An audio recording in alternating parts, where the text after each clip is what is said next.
Maine Mendoza may isiniwalat, Vic Soto at Joey De Leon may kinalaman sa nangyari kay Atasha Mulak.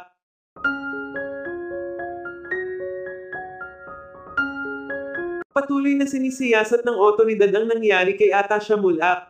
Ayon sa investigasyon sa naging pahayag ni Atasha, lumalabas na planado at talagang intensyonal ang nangyari kay Atasha Mulak. Ayon pa sa source, tinakot at puwersahan umano ang ginawa kay Atasha.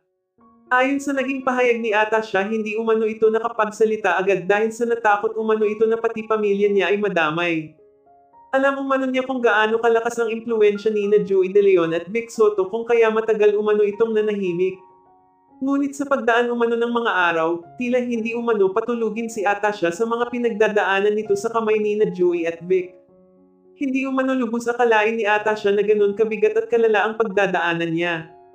Sobrang hirap umano ngunit sa tulong na din umano ng pamilya niya kung kaya nagkaroon ito ng lakas ng loob upang harapin ang takot na pinagdadaanan nito. Samantala matapos nga ang pagsasalaysay ni Atasha, mas naging malalim ang galit ng mga magulang ni Atasha kina Joey at Vic. Hindi umano makakapayag si Aga Mulak na hindi pagbayaran ni na Joey De Leon at Vic Soto ang ginawa ng mga ito sa kanyang anak. Sobrang sakit umano ng ginawa ng mga ito kay Atasha. Sana umano ay iniisip ng mga ito ang pwedeng mangyari o kahinatnan ng ginawa ng mga ito kay Atasha.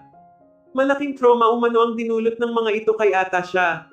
Hindi umano makatarungan dahil sa edad umano ni na Vic at Joey, hindi na umano naisip ng mga ito ang kanilang pamilya. Lalo na umano si Vic Soto na asawa ni Pauline Luna. Hindi na umano naisip ni Vic si Pauline bago niya ito ginawa kay Atasha. Hindi umano makakapayag si Aga na hindi pagbayaran ni Vic at Joey ang ginawa ng mga ito kay Atasha. Samantala nagsalita na din si Maine Mendoza sa buong katotohanan sa likod ng pangyayari kay Atasha Mulak. Hindi na umano para maglihim pa umano si Maine dahil kitang-kita umano niya lahat ng pagpaplano at lahat ng ginawa ni na Joey De Leon at Vic Soto kay Atasha Mulak. Panahon na umano siguro upang managot sila sa batas.